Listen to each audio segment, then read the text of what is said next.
దేవునికి స్తోత్రం. ప్రియమైన వారలారా, రక్షకుడును ప్రభు అయిన యేసుక్రీస్తు వారి నామంలో మీకు శుభములు వందనాలు తెలియజేస్తూ ఉన్నాం. దేవుడు మిమ్మలను, మీ బిడ్డలను, మీ కుటుంబములను దీవించి ఆశీర్వదించునుగాక. ఆమెన్. God bless you. దేవునికి స్తోత్రం.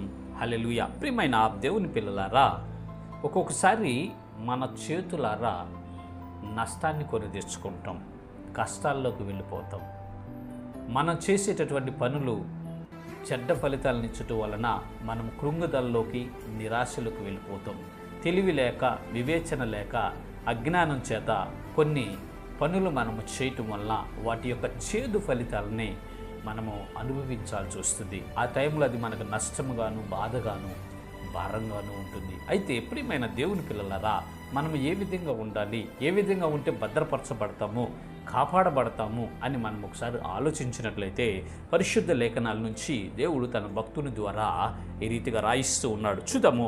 లేఖన భాగము సామెతల గ్రంథము 2వ అధ్యాయము 11వ వచనం మనం చూసినట్లయితే అక్కడ జ్ఞాని అయినటువంటి సొలొమోను గారు ఈ విధంగా మాట్లాడుతూ ఉంటారు. బుద్ధి నిన్ను కాపాడును, వివేచన నీకు కావలి కాయును. దేవునికి స్తోత్రం. హల్లెలూయా. బుద్ధి నిన్ను కాపాడును, వివేచన నీకు కావలి కాయును. బుద్ధి నిన్ను కాపాడును, వివేచన నీకు కావలి కాయనండి.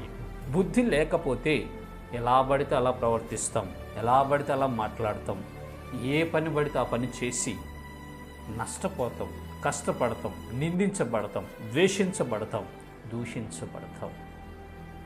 మంచి బుద్ధి మనం సంపాదించుకొని ఆ బుద్ధి కలిగి మనం నడుచుకోవటం వలన ఆ బుద్ధి మనల్ని కాపాడుతుందండి. వివేచన కలిగి మనం నడుచుకోవటం వలన ఆ వివేచన ఏం చేసిద్దంటే మనకి కావలి కాసిద్ది.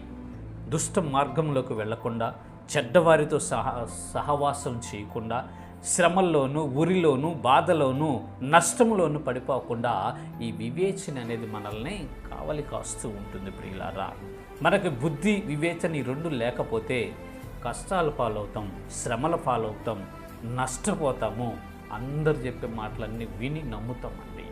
అందువలన మనము కష్టాలని మన కుటుంబంలోకి కొని తెచ్చుకుంటూ ఉంటాం. దానివల్ల నష్టం కలుగుతుంది. ప్రియులారా, అయితే ఇక్కడ దేవుడు మాట్లాడుతున్న మాట, బుద్ధి నిన్ను కాపాడును, వివేచన నీకు కావాలి కాయను. ఈ బుద్ధిని, ఈ వివేచనను దేవుడు అనుగ్రహిస్తాడండి.